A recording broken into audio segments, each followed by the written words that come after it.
وَإِذْ اور یاد کرو جب اخذنا ہم نے لیا میثاق بنی اسرائیل بنی اسرائیل سے پختہ وعدہ. میثاق پکے عہد پکے وعدے کو کہتے ہیں. کن چیزوں کا عہد لیا گیا؟ وہ عہد ہم سے بھی ہے، ہمیں بھی اس آیت پر عمل کرنا ہے.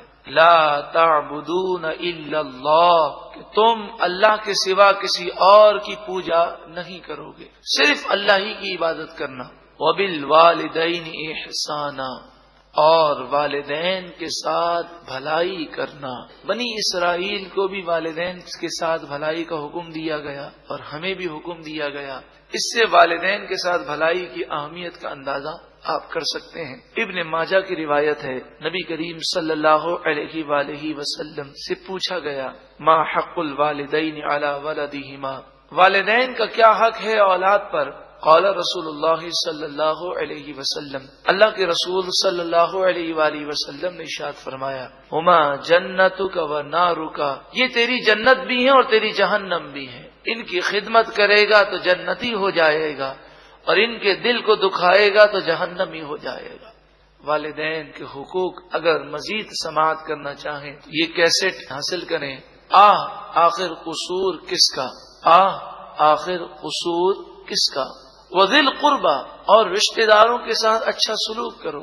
کئی لوگ ہیں جو اپنے رشتہ داروں کی پرواہ نہیں کرتے، ان کے ساتھ بھلائی نہیں کرتے، ان کی مدد نہیں کرتے. آئیے ہم حدیث پاک کی روشنی میں رشتہ داروں سے اچھا سلوک کرنے کی فضیلت سماعت کریں. بخاری و مسلم میں حضرت انس رضی اللہ تعالی عنہ روایت کرتے ہیں، نبی کریم صلی اللہ علیہ وآلہ وسلم نے ارشاد فرمایا من احب ان یبسط لہو فی رزقہ وینسأ لہو فی اثرہ، جو یہ چاہتا ہو کہ اس کی روزی میں کشادگی ہو جائے اور اس کی عمر میں برکت ہو جائے، جو یہ چاہتا ہو فلیصل رحمہ، اسے چاہیے کہ وہ رشتہ داروں کے حقوق کو ادا کرے، روزی میں برکت بھی ہوگی اور عمر میں بھی برکت ہو جائے گی. والیتاما، اور یتیموں کے ساتھ اچھا سلوک کرو. نبی کریم صلی اللہ علیہ وآلہ وسلم نے ارشاد فرمایا سب سے اچھا گھر وہ ہے جس میں یتیموں کے ساتھ اچھا سلوک کیا جاتا ہے، اور سب سے بدترین گھر وہ ہے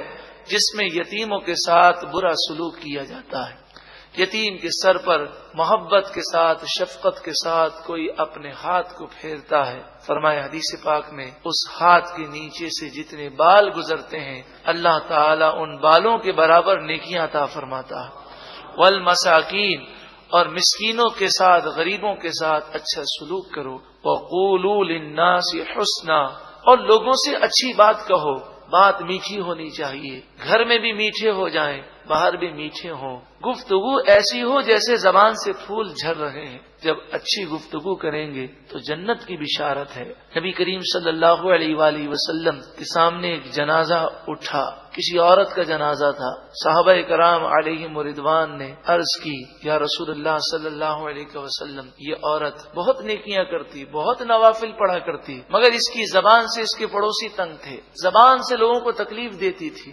آپ نے فرمایا اس پر جہنم واجب ہو گئی. پھر دوسرا جنازہ اٹھا، کہا یا رسول اللہ صلی اللہ علیہ وسلم، یہ فرائض و واجبات اور ضروری چیزیں تو ادا کرتی لیکن نوافل کی اتنی کثرت نہیں کرتی تھی، مگر زبان کی بڑی ہی پیاری تھی، زبان بڑی اس کی میٹھی تھی، اس کے حسن اخلاق سے سب متاثر تھے. حدیث کا خلاصہ تو نبی کریم صلی اللہ علیہ وآلہ وسلم نے فرمایا اس کے لیے جنت واجب ہو گئی. اللہ تعالی ہمیں بھی میٹھی زبان عطا فرمائے. گھر میں ہوں بال بچوں سے گفتگو کریں، ماں باپ سے کریں، رشتہ داروں سے کریں، دوستوں سے کریں. بس آج یہ ہم نیت کرتے ہیں انشاءاللہ آج کے بعد ہم اپنی زبان سے کسی مسلمان کو تکلیف نہیں دیں گے. وَأَقِيمُوا الصَّلَاةَ، اور نماز قائم کرو. وَآتُوا الزَّكَاةَ، اور زکوٰۃ ادا کرو.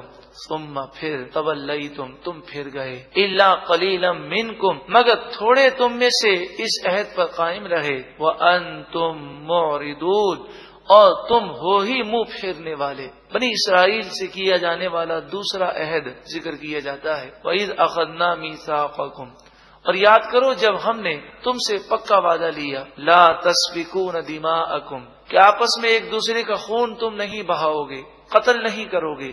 ولا تخرجون انفسکم من دیارکم، اور اپنے لوگوں کو بستیوں سے، ان کے گھروں سے باہر نہیں نکالو گے، ثم اقررتم، پھر تم نے اقرار کیا، وانتم تشہدون، اور تم اس پر گواہ ہو، ثم انتم ہؤلاء، پھر تم وہی ہو، تقتلون انفسکم، جو اپنے لوگوں کو قتل کرتے ہو، وتخرجون فریقا منکم من دیارہم، اور تم میں سے ایک گروہ دوسرے گروہ کو گھر سے باہر نکال دیتا ہے، وطن سے دور کر دیتا ہے، آگ لگا دیتے، گھروں کو ویران کر دیتے، ملک بدر کر دیتے۔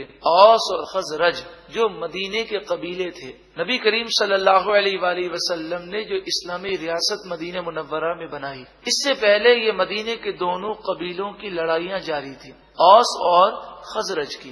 120 سال تک یہ لڑتے رہے ہیں، اور نبی کریم صلی اللہ علیہ وآلہ وسلم نے انہیں ایمان کی دولت عطا فرمائی اور انہیں بھائی بھائی بنا دیا۔ تو یہ جب ان کی لڑائیاں ہوتی تو اوس اور خزرج کی دوستی یہودی قبیلوں سے تھی۔ اب اوس کی دوستی جس قبیلے سے تھی، جب اوس اور خزرج کی لڑائی ہوتی تو اوس سے دوستی رکھنے والا قبیلہ وہ خزرج سے دوستی رکھنے والے یہودی قبیلے پر حملہ کرتا اور ان کی بستیوں کو اجاڑ دیتا، انہیں قتل کرتا۔ تو جب انہیں سمجھایا جاتا تو کہتے کہ ہماری شریعت میں وعدے کی پابندی کا حکم ہے، تو ہم نے وعدہ کیا ہے اوس اور خزرج سے، جو تمہارا دشمن وہ ہمارا دشمن، جو تمہارا دوست وہ ہمارا دوست۔ قرآن مجید فرقان حمید نے ان کا رد فرمایا، تظاہرون علیہم بالاسم والعدوان، تم یہاں پر یہ کہتے ہو ہم وعدے کی پابندی کرتے ہیں، ارے غور تو کرو تم کیا کر رہے ہو، تم اپنے بھائیوں کے خلاف دشمنوں کی مدد کرتے ہو، بالاسم والعدوان، گناہ میں مدد کرتے ہو اور ظلم میں مدد کرتے ہو۔ تو وعدے کی پابندی گناہ میں نہیں ہوتی، وعدے کی پابندی ظلم میں نہیں ہوتی۔ اور پھر اگر جنگ ختم ہو جاتی اور کسی یہودی کو پکڑ کر اوس یا خزرج میں سے کوئی لے جاتا تو یہ یہودی کہ جو جنگ کے اندر اگر کوئی سامنے آتا تو اسے قتل کر دیتے، اب یہ یہودی انہیں چھڑانے کے لیے بھاگتے، یعنی میدان جنگ میں اگر ان کا یہ ہم مذہب سامنے آ جائے تو قتل کر دیں، لیکن جنگ ختم ہو جائے اور وہ قیدی بن جائے تو اس کو چھڑانے کے لیے بھاگیں اور فدیہ دے کر چھڑا دے۔ جب ان سے کہا جاتا ویسا کیوں کرتے ہو تو کہتے توریت میں یہ لکھا ہے کہ جب تمہارا بھائی قیدی ہو جائے تو تم اسے فدیہ دے کر چھڑا دو۔ تو فرمایا بڑی عجیب بات ہے کہ توریت میں 3 حکم ہے کہ جب تمہارا بھائی قیدی بن جائے تو اسے فدیہ دے کر چھڑا دو، اپنے بھائی کو قتل نہ کرو، اور اپنے بھائی کو اپنے ملک سے، اپنے شہر سے، اپنے گھر سے باہر نہ کرو۔ تم 2 پر عمل نہیں کرتے، 1 پر عمل کرتے ہو۔ وَإِن يَأْتُوكُمْ أُسَارَىٰ، اور اگر وہ تمہارے پاس قیدی ہو کر آئیں تو فادوہم، تم انہیں فدیہ دے کر چھڑا دیتے ہو۔ وَهُوَ مُحَرَّمٌ عَلَيْكُمْ إِخْرَاجُهُمْ، حالانکہ ان کا نکالنا ہی تم پر حرام تھا۔ یہ کیا بات ہے؟ ایک بات کو مانتے ہو، 2 باتوں کو نہیں مانتے۔ اَفَتُؤْمِنُونَ بِبَعْضِ الْكِتَابِ، کیا تم اللہ کی کتاب کے ایک حصے کو مانتے ہو؟ وَتَكْفُرُونَ بِبَعْضٍ، اور کتاب کے دوسرے حصے کا انکار کرتے ہو۔ تو جو ایسا کرے گا وہ کافر ہے۔ پوری اللہ کی کتاب کو ماننا ضروری ہے۔ اگر کوئی قرآن مجید فرقان حمید کی تعلیمات میں سے کسی بات کو مانے اور کسی بات کا انکار کر دے تو وہ مکمل کافر ہے کہ قرآن کی ایک بات کا انکار کرنا پورے قرآن کا انکار کرنا ہے۔ اور جو شخص ایسا کرے اس کا انجام کیا ہوگا؟ فما جزاء من يفعل ذلك منكم، تم میں سے جو کوئی یہ کرے گا الا خزي في الحیات الدنیا، اس کے لیے دنیا کی زندگی میں ذلت اور رسوائی ہے۔ آج مسلمان بھی ذلیل اور رسوا ہیں اسی وجہ سے کہ قرآن کی بعض تعلیمات پر عمل کرتے ہیں، بعض پر عمل نہیں کرتے، اور بعض تو اتنے نادان ہیں کہ عمل بھی نہیں کرتے اور اسے مانتے بھی نہیں ہیں۔ اللہ اکبر۔ یوم القیامت یردون الی اشد العذاب، اور قیامت کے دن وہ شدید ترین عذاب میں لوٹائے جائیں گے، پھینک دیے جائیں گے۔ وما اللہ بغافل عما تعملون، تمہارے کاموں سے اللہ تعالی غافل نہیں، بے خبر نہیں، وہ باخبر ہے۔ ایسا انہوں نے کیوں کیا؟